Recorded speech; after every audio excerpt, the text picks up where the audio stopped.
विनाश करने की भी कितनी बड़ी ताकत होती है।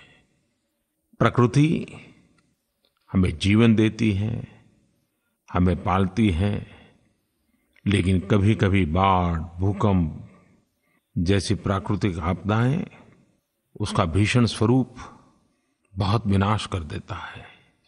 बदलते हुए मौसम चक्र और पर्यावरण में जो बदलाव आ रहा है उसका बड़ा ही नेगेटिव इम्पैक्ट भी हो रहा है। पिछले कुछ दिनों से भारत के कुछ हिस्सों में, विशेषकर असम, नॉर्थ ईस्ट, गुजरात, राजस्थान, बंगाल के कुछ हिस्से अति वर्षा के कारण प्राकृतिक आपदा झेलनी पड़ी है। बाढ़ प्रभावित क्षेत्रों की पूरी मॉनिटरिंग हो रही है। व्यापक स्तर पर राहत कार्य किए जा रहे हैं। जहां हो सके वहां मंत्रिपरिषद के मेरे साथी भी पहुंच रहे हैं। राज्य सरकारें भी अपने-अपने तरीके से बाढ़ पीड़ितों को मदद करने के लिए भरसक प्रयास कर रही हैं।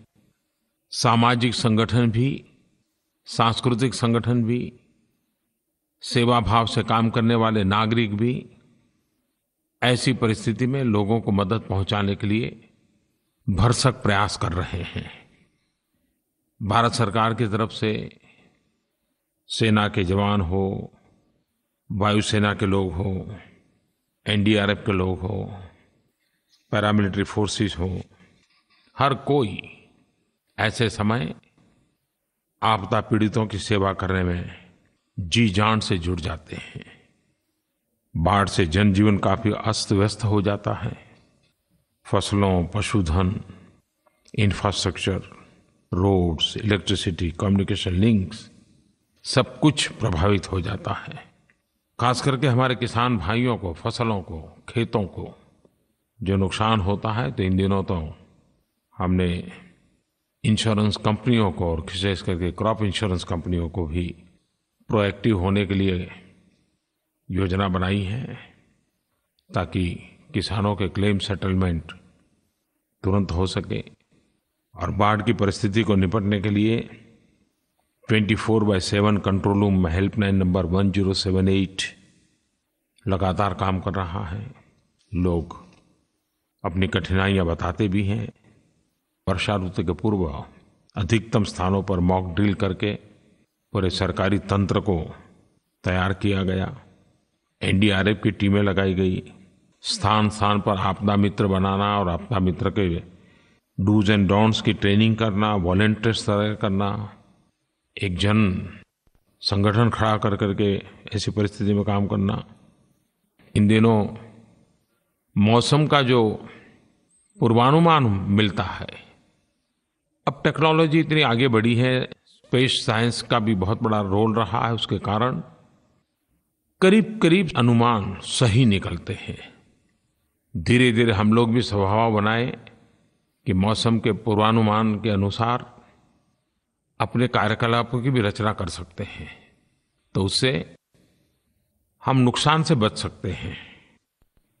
जब भी मैं मन की बात के लिए तैयारी करता हूं, तो मैं देख रहा हूं कि मुझसे ज्यादा देश के नागरिक तैयारी करते हैं। इस बार तो जीएसटी को लेकर के इतनी चिट्ठियां आई हैं, इतने सारे फोन कॉल आए हैं, और अभी भी लोग जीएसटी के संबंध में खुशी भी व्यक्त करते हैं, जिज्ञासा भी व्यक्त करते हैं। एक फोन कॉल मैं आपको भी सुनाता हूं। नमस्कार प्रधानमंत्री जी, मैं गुड़गांव से नीतू गर्ग बोल रही हूँ। मैंने आपके चार्टर्ड अकाउंटेंट्स डे की स्पीच सुनी और बहुत प्रभावित हुई। इसी तरह हमारे देश में पिछले महीने आज ही की तारीख पर goods and services tax GST की शुरुआत हुई। क्या आप बता सकते हैं कि जैसा सरकार ने एक्सपेक्ट किया था वैसे ही रिजल्ट 1 महीने बाद आ रहे हैं या नहीं? मैं इसके बारे में आपके विचार सुनना चाहूंगी। धन्यवाद। जीएसटी के लागू हुए करीब 1 महीना हुआ है और उसके फायदे दिखने लगे हैं, और मुझे बहुत संतोष होता है, खुशी होती है जब कोई गरीब मुझे चिट्ठी लिख करके कहता है कि जीएसटी के कारण एक गरीब की जरूरत की चीजों में कैसे दाम कम हुए हैं, चीजें कैसे सस्ती हुई हैं। अगर नॉर्थ ईस्ट दूर सुदूर पहाड़ों में, जंगलों में रहने वाला कोई व्यक्ति चिट्ठी लिखता है कि शुरू में डर लगता था कि पता नहीं क्या है, लेकिन अब जब मैं उसमें सीखने समझने लगा तो मुझे लगता है पहले से ज़्यादा आसान हो गया काम, व्यापार और आसान हो गया। और सबसे बड़ी बात है, ग्राहकों का व्यापारी के प्रति भरोसा बढ़ने लगा है। अभी मैं देख रहा था कि ट्रांसपोर्ट एंड लॉजिस्टिक्स सेक्टर पर कैसे जीएसटी का इम्पैक्ट पड़ा, कैसे अब ट्रकों की आवाजाही बढ़ी है, दूरी तय करने में समय कैसे कम हो रहा है, हाईवेज क्लटर फ्री हुए हैं, ट्रकों की गति बढ़ने के कारण पॉल्यूशन भी कम हुआ है, सामान भी बहुत जल्दी से पहुंच रहा है। ये सुविधा तो है ही, लेकिन साथ साथ आर्थिक गति को भी इससे बल मिलता है। पहले अलग अलग टैक्स स्ट्रक्चर होने के कारण ट्रांसपोर्ट एंड लॉजिस्टिक्स सेक्टर का अधिकतम रिसोर्सेज पेपर वर्क मेंटेन करने में लगता था और उसको हर स्टेट के अंदर अपने नए नए वेयरहाउस बनाने पड़ते थे।